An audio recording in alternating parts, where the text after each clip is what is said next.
time to read some more of Begone the Raggedy Witches.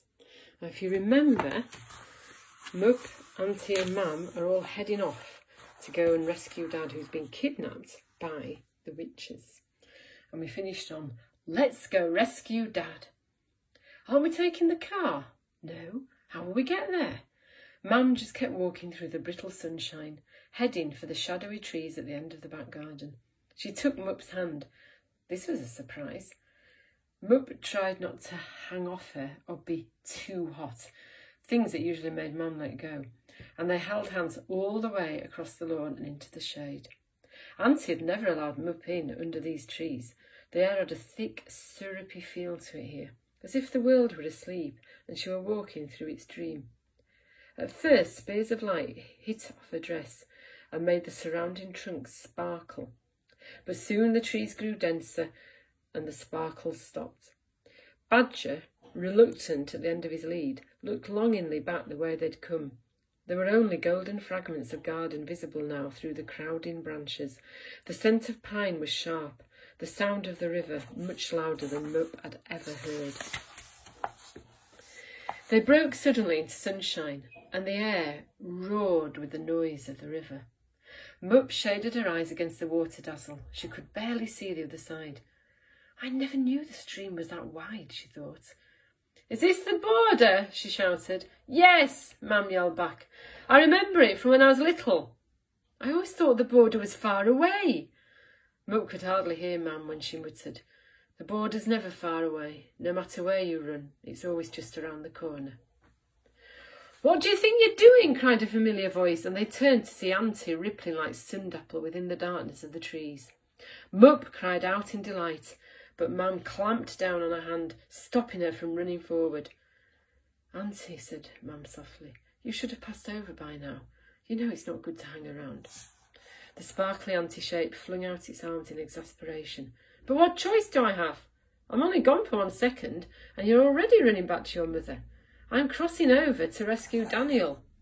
You're walking right into her arms. You'll end up locked in a dungeon, dead in a gibbet, or worse. Well, what do you want me to do? Leave Daniel to the same fate? Auntie shrugged. You could always find another husband, she suggested weakly. Auntie, gasped Mup, why would you say that? You like my dad. Mam growled. You should be ashamed, old lady. I thought you crossed the border to get away from that kind of callous behaviour. Well, you can't take those babies with you. I'm not a baby, said Mup. Auntie gave her a sharp look and Mup squared her shoulders. I'm not, she said, straightening her rabbit-eared hat. Me the baby, yelled Tipper, bopping Mam on the head with his bottle. Me the baby. Mam lifted her hand to deflect the bottle's blows, her eyes fixed on Auntie. I won't abandon Daniel, she said. She turned back to the river, but she looked a little uncertain now, all laden down with bags and baby, her face light-splashed and glittery, staring across to the unseen far bank. Mup grabbed her hand supportively. Mam looked down at her in surprise. I'm not what I used to be, warned Auntie. If you go over there, I won't be able to help you. Well, said Mam softly, gazing into Mup's eyes, I'll just have to make do with what I've got then. Are you ready, Mup? Mup nodded. Mam took the straps of Tipper's carrier, tightened her grip on Mup's hand, and together they stepped onto the gurgling surface of the water. Look how the water ripples around my toes, thought Mup, as they took one step, then another, out into the dancing light. It's a good job I wore my Wellingtons. Fishy! Cried Tipper from somewhere high above. Fishy fish! Fishy! Mam quickened her step. Think floaty thoughts, she called, raising a voice above the river's roar. Think purposeful, think crossing thoughts. Crossing thoughts, thought Mup. Purposeful. What does purposeful mean? Behind her, Badger was slipping and sliding about. He seemed not to know what was expected of him on the river's tumbling surface. Mup tugged his lead.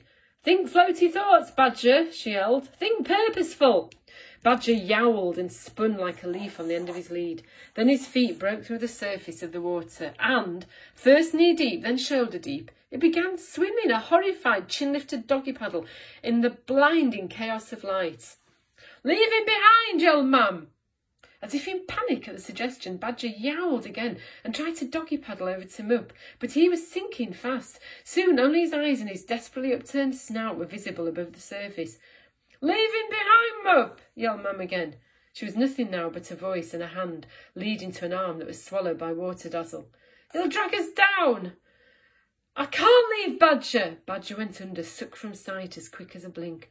Mup, still clinging to his lead, was pulled down with his weight. The water gave way with a plopping sound, and next she knew she had broken through its rushing surface and plunged after her dog. How different it was underwater, how green and still and cool, when compared to the turmoil above. Badger was frantically paddling below her, his eyes upturned to hers, the bright blue lead with all its cheerful little bones stretched between them, preventing him from being whipped away by the current. He doggy paddled in a wide circle and barked a bright stream of bubbles. "I have you, Badger," thought Mup. "I have you. I won't let you go." Overhead, Mam's hand fiercely held her by the wrist. Mup could see the thick, crimped soles of Mam's hiking boots puncturing the surface with every step. She could see Mam's wavery outline, where she was hunched over, trying to keep hold of Mup and stay above the water at the same time. Mup was certain that up there in the sunshine, Mam was still yelling at her to let go of Badger. Suddenly the water split, and Mup plunged even lower as her Mam dropped waist deep into the gloom. Mup briefly saw Mam's face, goggle-eyed and frantic, all surrounded in bubbles. Then Mam managed to pull her head above the water, and all that could be seen were her bicycling legs, the bottom of Tipper's little boots paddling the surface of the water, and Mam's arms stretched down, clinging furiously to Mup's wrist. A bubble bark sounded below, and Mup looked down to see that Badger had reached the pleasantly weedy floor of the river. He was barking up at her, as if to say, "Where to, Mup?" "Keep going," Mup thought. "We need to cross the border. We need to get to the other side." As though he'd heard her, Badger scrambled forward across the river floor, sending up glittering mud clouds and showers of bright green weed. Mup began swimming, dragging Mam above like an obstinately struggling balloon. Soon Mup's boots touched rocks, and she too was running across the riverbed with Badger by her side. "It's a slope," she thought, "like a hill under water. I'm running it uphill under water." A host of little fishers paused to watch her pass. "A hare!" they cried in startled silver voices. "It's just a hat," thought Mup, rushing by. "I'm actually a girl." But the fish darted away, singing, the hare, the stitcher of worlds, hippertin, hoppertin, sometimes a girl." Mam and Tipper were mostly underwater now, but they couldn't seem to get the hang of sinking properly, and they thrashed overhead, caught between the upside world and the down below, in a foam of kicking legs and desperately waving arms. "Oh no," thought Mup, "they're drowning."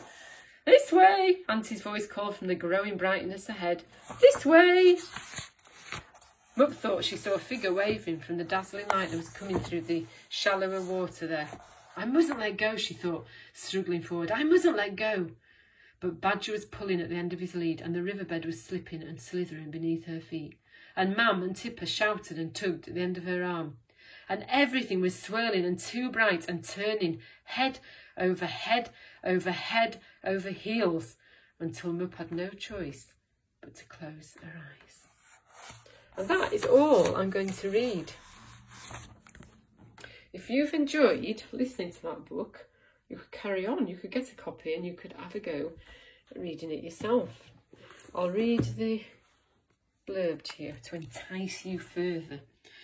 Mup's dad has been kidnapped by witches, and Mup, along with her mam, brother and dog, must journey to an enchanted world to rescue him. So that's where she's off to now, isn't it?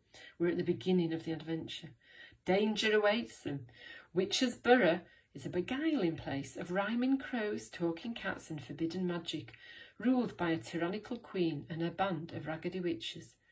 And Mam seems strange on this side of the border, striding, powerful and increasingly distant. Even if they can save her father, Mup knows that nothing will ever be the same again.